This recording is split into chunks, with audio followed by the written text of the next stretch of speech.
Marina Alexis. She should be a writer. Since the very earliest days of my channel, I have maintained one Pretty Little Liars theory over all others. Alison would have made the best identity of the final A. Back in 2016, during the break before the final 10 episodes, I even dedicated a complete rewatch to finding clues in every single episode of the show that she would turn out to be the villain. Even though the PLL writers decided to go with a secret transgender sister and a British evil twin instead, I will always argue that Alison should have ended up as Uber A. Today I'm going to be outlining the major evidence behind this theory, why I believed Alison could feasibly be A, and why I felt it would have been the most satisfying ending to the show. Let's start by going all the way back to the beginning, Halloween of 2008. It's in this episode that we get the closest look into the liars' dynamic with Alison, culminating in her tricking them by making them believe she was being held hostage in an abandoned house. Not only was this so-called prank more traumatizing than funny, but even more chilling was Alison's explanation behind it. You guys passed the test. What test? The way you guys came charging in here. I know I can count on you now. If I really need you, you'll be there for me. I guess we're supposed to believe that Allie was so spooked by A that she felt she needed to test her friend's loyalty in case something legitimately dangerous did happen to her. But considering she'd only received a few messages at that point, I find that hard to believe. Even before the start of the show's timeline, Alison was playing manipulative games with her friends, just like A. While I'm on the subject of the flashbacks, I have to bring up the obvious, that all of the liars' initial A texts referred to secrets that only Alison knew about. This is kind of explained by the fact that Mona had access to Allie's old diary, but A actually being the person the liars had confided in would have been so much more heartbreaking. It also would have been far more logical. A knew such specific information about the girl's secrets and pasts. Was Alison really going into such minute detail in her diary? Based on the pages we see in later episodes, it doesn't seem like it. It's also interesting to note that A's attitude often seems to directly mirror Alison's. Obviously, this was in part due to the purposeful intention of A mimicking Allie, but just look at the way A spoke about Arya's dad's affair. When texting the other girls about their secrets, A's attitude was purely taunting. But when it came to Byron's affair, they seemed to have an actual moral problem with Arya keeping the secret. Who else seemed to be on a moral high ground regarding Arya's hesitation to tell her mother the truth? You have to tell her, Arya, before somebody else does. The text that A sends Emily after Toby's motorcycle accident also makes much more sense if Alison was behind it. There was no reason why Mona would want Toby out of the way. Alison, though, was aware that Toby knew she was the true perpetrator of the Jenna thing. Of course she would want him gone and unable to expose her, after she forced him to take the fall and concocted an alternative story for Jason in which Spencer had been the ringleader of the incident. Toby was the biggest factor standing in the way of the truth never coming out. Then there are all of Allie's little visits to the liars, starting with Hannah's hospital room. What was always interesting to me about these scenes is how Allie would often drop hints that she had some idea of who A was. She even directly tells Emily so after she pulls her out of the barn. Do you know who A is? Of course I do. If she really did know, why wouldn't she tell them? And if she actually didn't, why would she pretend otherwise? Either way, Allie's constant, mysterious comments about A's identity are shady at best. Knowing that she was actually alive and that these scenes actually took place make it seem like she's taunting them with knowledge that they don't have.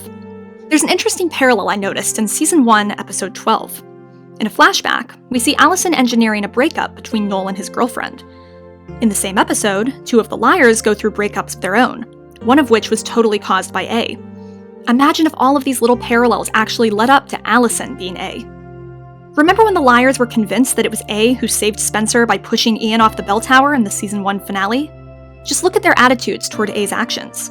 A didn't even hesitate before pushing Ian. It's almost like it was no big deal. Even though A pushing Ian to his supposed death saved Spencer's life, the liars focus on how easy it was for A to attempt to kill someone, how little of a deal it was to them. This just seems to fuel their belief that A is a dangerous sociopath. But who do we find out actually pushed Ian? Alison.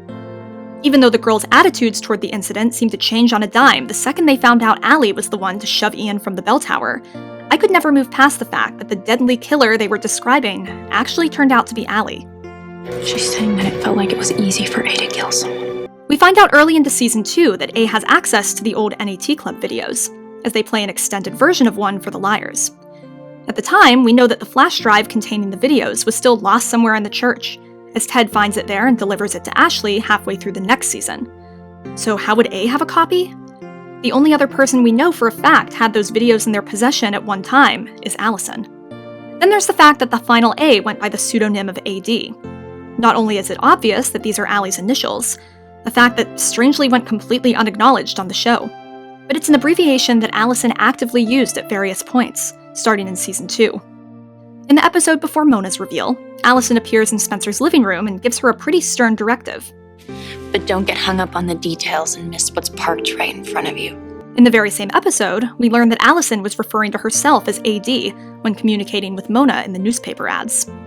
In Season 2, we learn that Alison had learned to fly an airplane before her disappearance. Then in the next season, Redcoat flies into Thornhill Lodge. It makes absolutely no sense at all that Sarah Harvey also just happened to have pilot skills. But it makes all the sense in the world that Alison, the one character who had established experience flying a plane, would be the one to fly in. Now let's dive more closely into Season 3 and the first half of Season 4. At the start of the season, we learn that along with robbing Allie's grave, the new A also got a hold of the items that the liars had placed in her casket. But how would this person know which item each girl put in? How could they tell, for instance, that it was Aria who put in the earrings, and not one of the other girls? If Mona was feeding information to Cece at the time, she would know about the Ouija board piece, considering she was with Hannah at the time it was used. But how would anyone but Alison know how the other items corresponded to the individual liars? One overarching parallel between Alison and A is that they often seem to have corresponding attitudes toward the same people. Specifically, A seems to have a hatred toward all of the same people that Allie did. We learn that Alison used to both hate and fear Paige, and now we see A intensely framing her as the girl's newest suspect. Why would A be so intent on convincing the liars of Paige's guilt? Maybe to eliminate the competition for Emily? As far as the Halloween train goes, there's yet another interesting parallel between Alison and the A-Team. On Twitter, Marlene King confirmed that Alison was the redcoat watching Hannah outside of the boutique. It's interesting that Allie pops up right before Hannah walks into an A-trap, and that she does nothing to try and stop her. What happened to Allie keeping the girls safe during her time away? When Spencer announces that she's tired of memorializing Alison, it's the first time that one of the liars has really publicly decided to move on from her. Is she Saint Allie now? Are her bones holy relics or something? Notice that it's in this very episode that A really turns up the heat on Spencer and puts the gears in motion for the plan that ultimately causes her mental breakdown. Why was A so determined to torment Spencer this season? Maybe because she was the only one of the girls to seriously express the desire to stop focusing so much energy on Allie? One of my all-time favorite Alison is A clues comes from the masks that are introduced in Season 4. When Aria, Emily, and Hannah pay a visit to Hector the mask maker, this is how he explains the masks that Alison had made of her face. So you used her for Joan of Arc, but what about the masks? Well, that was Alison's idea. She asked me to make them. She said she wanted masks for all her friends so they could look like her. Masks for her friends? It's clear that the liars never received any masks from her. But let's take a look at the only people we ever saw with those masks. That's right, members of the A-Team. If anyone has any reasonable explanation for this that doesn't end with Alison being A, I'd genuinely love to hear it because I just don't see any other way. A's kidnapping, birdnapping, of Tippy also makes much more sense when looking through the lens of Alison as A. The only real information Tippy provided was the phone number that led the liars to Grunwald, and the only info that she provided was that she'd pulled Alison out of the ground that night and, therefore, confirmed that she was still alive. If Alison was determined to stay gone, naturally she wouldn't want her friends knowing she hadn't been killed, giving her the perfect motivation to steal the bird before they could figure it out. Grunwald's unwillingness to even admit that she knew Alison is odd too, unless Allie asked her to do so. Otherwise, what motive would she have to be dishonest? Remember that plane that Redcoat flew in on right before the fire at the lodge? In Season 4, Caleb and Toby discover a phone number that's connected to that plane, and it leads to an apartment in New York. As far as we know, Cece had no connections to New York, but we learn at the end of the season that Alison spent a good deal of time hiding out there while she was on the run. In fact, we learn that she's been staying in an apartment right above a cafe. There's another major contradiction this season that really only makes sense if Alison was the actual A. In the mid-season finale, Emily is locked in a box by A and nearly sawn in half. Soon after, the liars narrow in on Cece as their primary A suspect. But upon reuniting with her in New York, Alison assures Emily that Cece couldn't have been the person who tried to kill Emily. This is because, she explains, she called Cece and asked her for help saving Emily's life that day. This is all fine. We do know that Cece and Allie were the two redcoats in that scene. until it's revealed a season later that Cece actually is A. She even admits to being the person who trapped Emily in that box. Yeah, and I almost cut her in half too, but is she hurt? This renders Allie's story completely nonsensical. How is it possible that Cece both abducted Emily and rushed to help Allie save her? The timing just doesn't add up unless Alison was actually in on the whole thing with Cece, and played the martyr by saving Emily after the fact. I'll kick off my discussion of the second half of Season 4 by discussing the entirety of Grave New World, and how the way it transpires makes it seem very clearly like Alison is playing a huge game with the liars. The entire night consists of her leading the girls all around Ravenswood, with seemingly no rhyme or reason, only to end up back in Spencer's backyard at the end. There's no way that she didn't realize they were looking for her, so why take the trouble of sending them on a wild goose chase? Then there are the more specific things, like the help me message on the wall and the recording of Alison screaming for help. At the time, these tidbits make sense, because the narrative was that someone was actively chasing Allie down and threatening her life. But as the show goes on, we learn that this wasn't the case. Mona was just glad Alison was gone. Cece never wanted to hurt her and didn't even realize she was alive until not long before this. And Alex wasn't in the picture yet at all. The only person after Alison in any regard at this time was Ezra, but he certainly wasn't trying to hurt her either. With all of this knowledge in mind, the circumstances of this episode seem much sketchier on Allie's end. And what are the odds that the liars just happened to find Allie's journal in the Ravenswood lair, discover the mention of the Busy Bee Inn, and show up there on a hunch, only to find that not only had Allie been staying there, but that A had just gotten to her? That's just one too many coincidences for me. The shirt that the girls find is the same one that we saw Alison wearing in the flashback with Hector, which confirms that she really was there. This leads me to believe that she must have set up the whole stunt to make the liars believe she was in continuing danger. After all, like I've already said, no one was actually after her during this time. What I really want to focus on in this season is the story that Alison tells the liars when they reunite in New York. This whole episode is so riddled with inconsistencies and illogical moments that I can't help but think it all goes back to what Allie told Ezra in the theater. If you can't convince yourself, why should anyone else believe you? At the start of the episode, Allie tells the liars that it's taken her all this time to figure out the right way to tell them what needed to be said. What does this mean? Why would it take her years to ultimately sit down and sequentially tell them her story? Unless it's not the truth. Are we really supposed to believe that Mona ran into Allie's room and wrote that long message on the mirror in the 10 seconds it would have taken Alison to change her shirt? How would Allie not have seen or heard her?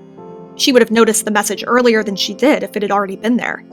This whole scene seems like nothing more than hammering home Allie's narrative that she was A's biggest victim. It's also notable that Alison's explanation of her injuries that night make no sense at all. She was supposedly hit so hard over the head that she was completely immobilized, unable to move or speak, and yet she's somehow able to hear and perceive what's going on around her perfectly. And how was she able to hear Jessica, but not Charlotte, who was sitting just feet away and sobbing? Not to mention that she's able to walk, talk, and navigate perfectly fine just moments later, once she's pulled out of the ground, and is even recovered enough to drive the next morning. That's not even remotely how head injuries work, and makes her story even more implausible. Before I get into Season 5, I want to mention that I realized that the writer's intention for a big part of this season was to make Alison look suspicious. That said, none of the clues that I'm about to discuss were ever addressed again. Even if a character's meant to be a red herring, that doesn't mean you can just make them seem shady in such specific ways for no reason. In the premiere of Season 5, the girls believe that A is finally gone when Shauna falls to her death. So why, several episodes later, is Alison so desperate to get a hold of Ezra's research to make sure that she stays alive?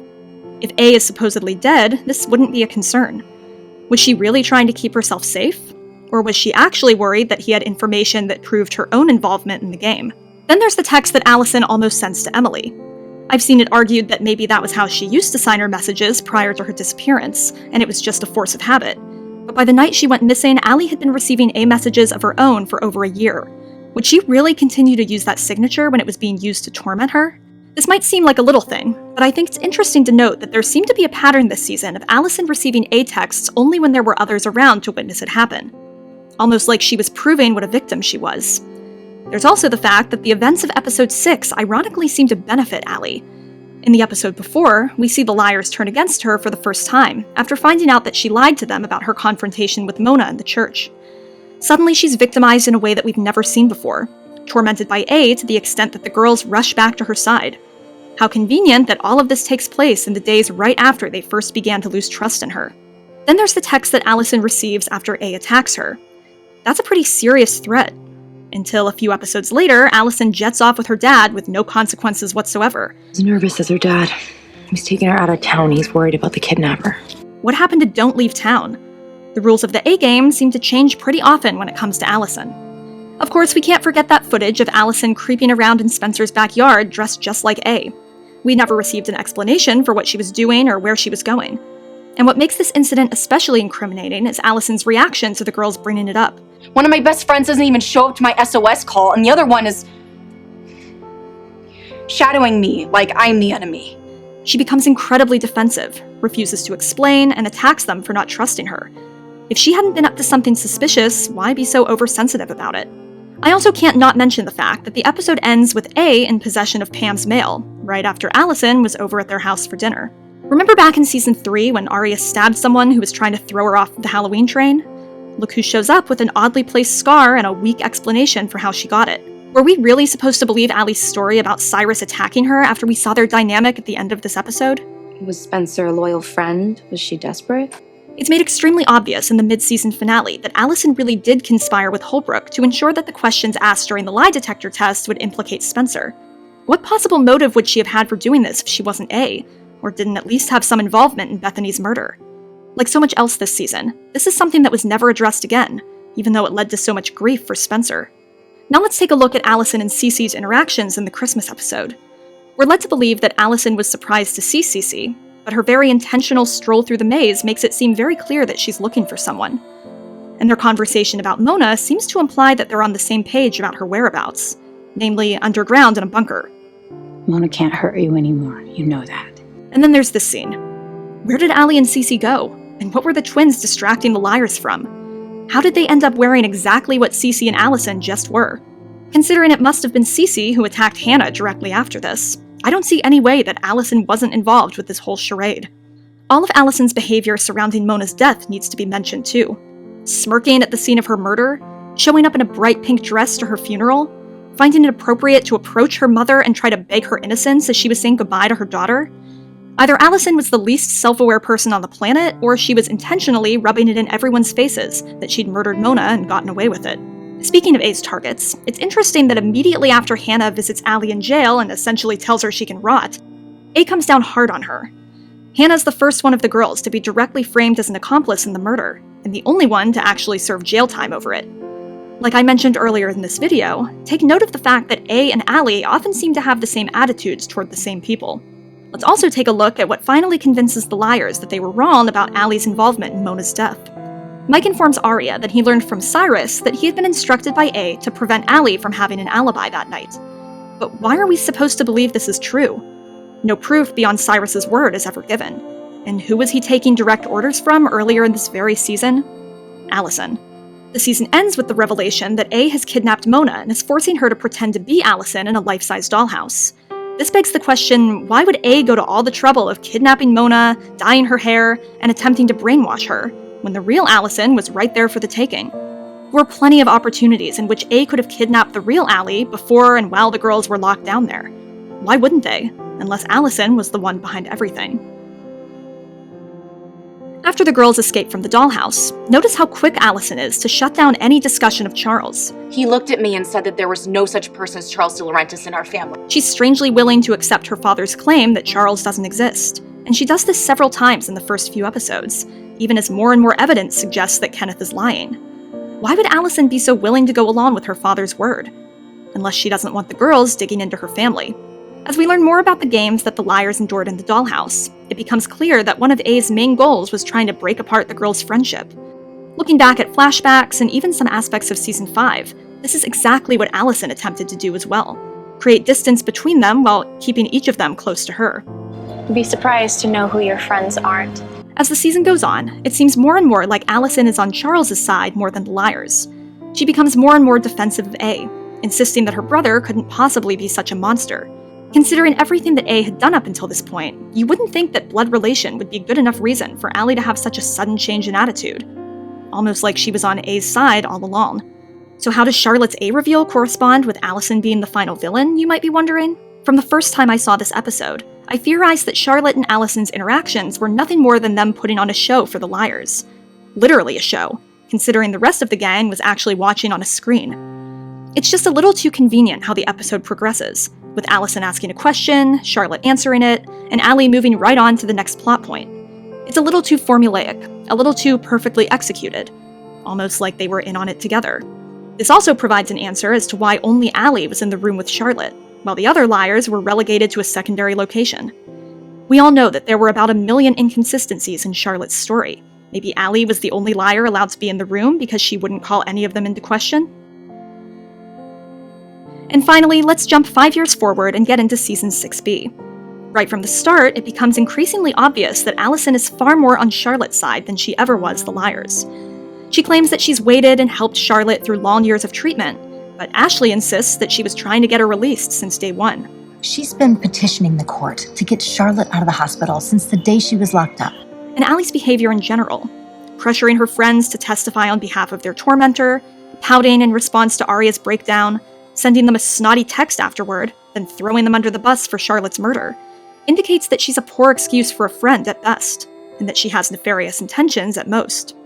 And I think it's important to note that directly after Alison tells Lorenzo that she believes the liars were involved in Charlotte's death, the new A appears with the exact same mentality. Then there's Allie's constantly changing story about the night that Charlotte died. First she claims that they went to bed happy and she woke to find Charlotte gone. Then she changes her story and adds that after finding out about Allie's relationship with Rollins, Charlotte stormed upstairs and went to bed angry. She claims that she lied because she didn't want to be blamed for Charlotte's death, but at the time of her first story, the body hadn't even been found yet. When investigating AD, Spencer receives a text in which the new stalker describes himself as hiding in plain sight. There are 2 other times that this phrase was used in the show, both of them in regards to Alison. But you have to remember that Allie's been hiding in plain sight for 2 years. Hiding in plain sight and doing 3 shows a night. Now let's talk about the farm. In episode 14, Alison calls Emily and tells her that she's joined Rollins at his family's farm. Fine until the next season, where we learn that the farm is actually a bed and breakfast, and has no relation to Rollins at all. I don't know why Elliot would lie about this, but his family doesn't own a farm. This is just attributed to him manipulating Alison into falling for him, but there's one issue. Allie herself was the one who confirmed her location. Didn't she see the obvious bed and breakfast signs? Didn't she wonder why she wasn't meeting any of his relatives? For a girl who is supposedly a master manipulator herself, this seems oddly out of character. Or perhaps it was Allie who was lying about her whereabouts. Right after her return from the fake family farm, Allie accompanies Emily when she gets her eggs removed. Everything about this scene is suspicious. First we see Alison leaning over the hospital bed just like Sarah was in Emily's hallucination, and then she majorly contradicts herself, first by claiming that she was right outside the room the entire time, then stating that she'd gone to find the nurse. We know that Emily's eggs really were stolen, so why didn't Alison see anything? This only really makes sense if she was involved herself. And then there's Alison's stay at Welby. Why would Allie be so quick to sign away her rights and commit herself to psychiatric care because of a few hallucinations, after she'd just rationalized that they were likely due to the concussion medication she was taking? I always thought it was a little too convenient that she checks herself into inpatient care the very same night that AD kidnaps Hannah. What could possibly be a more rock-solid alibi? Alison and Charlotte were both blonde, but they didn't look that much alike. So when that little girl Eliza mentions that the Alison doll that Charlotte gave her is her favorite because it looks like Charlotte, it made me wonder, was it really Charlotte who visited the farm with Rollins, or was it Allie, using her name? In Season 7, Episode 6, we see Alison get attacked by someone wearing a police officer disguise, who was supposedly AD. But I noticed an interesting parallel between this scene and another alleged attack that Allie suffered. If the one from the Halloween episode was supposed to be staged, maybe this one was as well. After all, isn't it kind of weird that Allie didn't notice the obvious mask on the cop, or wonder why he didn't speak? There's also the fact that the episode ends with the supposed attacker in a room alongside a box that's labeled Letters from AD, implying that this person is not, in fact, AD themselves. The last big thing that I want to address is, of course, Allie's pregnancy. At the time Season 7 aired, I was convinced that we were going to find out that Alison had never been pregnant to begin with. After all, we never see a positive test, or any other confirmation other than her own word. She didn't allow Emily to come with her to her doctor's appointment. Oh, can you make an appointment? We'll go to the doctor's together. I've already been. That's why I'm late. And then there was her weird fall in the school, in which we never actually saw anyone push her, but would have been the perfect event to trigger a loss. Of course, the writers decided that having the baby be the result of a massive violation of both Emily and Allie's bodies was a far better storyline, but I thought I would include my old theory on it and how it aligned with my Alison is A theory as a whole. For most of 7B, the girls housed AD's board game in Spencer's barn. And who was the one person, other than Spencer herself, who we know had access to the barn? Alison. Even up to the very last few episodes, Alison's behavior is suspicious. In episode 18, the girls' phones are taken by the police, and Spencer buys burner phones for everyone to use in the meantime. Just several hours later, Tanner calls Alison and asks the girls to report to the station. How did Tanner even have the number to Allie's burner phone? And why would Allie leave to take a phone call in the middle of such an intense confrontation with one of her best friends? And I think I'll leave you all with this moment from the same episode that really seems to show what side Allie is truly on. No matter what happens next, no matter what each of us decides to do, we swear that the rest of us will understand. No one will be blamed. I swear. Me too. After going back through all of these hints and clues, I feel more strongly than ever that Alison would have been the most satisfying final villain of the show. As far as a motive, it was established very early on that Allie loved being the center of attention, and that she had an obsession with leaving a legacy and being remembered. It's immortality, my darlings. The A-game forced the liars and others to keep her in the forefront of their minds. They were unable to put her to rest and move on, purely because A wouldn't let them. Who would love this more than Allie herself? And once we get into the time jump, Allie's motive as AD is even more easily defined. AD's entire motive was getting justice for Charlotte's death, and who was the one person who we knew loved Charlotte from the very start? Making Alison AD wouldn't involve creating an entirely new, convoluted backstory. It would have already made sense with Alison's characterization and established storylines. To finish off this video, why can I say so confidently that Alison would have made the best candidate for A? For one, she was a main character, especially in the last few seasons, so her reveal would have had a shocking impact on the audience. She was also the only character that had a personal connection to each one of the liars. We saw how strongly Hannah was affected by Mona's reveal, Spencer by Toby's, Arya by Ezra's, and Emily by Sarah's. Well, at least they tried with that one. Doesn't it only make sense that the final A reveal be someone that all 4 girls would be strongly impacted by? I know many fans claim that making Alison A would have been too obvious, but personally, I would rather end with a reveal that was a bit predictable, but could be traced back to logical clues throughout the whole show, rather than a reveal that comes out of nowhere and makes no sense. Thanks to everyone who stuck with me to the end of this one. I hope you enjoyed, and check out the links in the description to look back at even more of my old theories.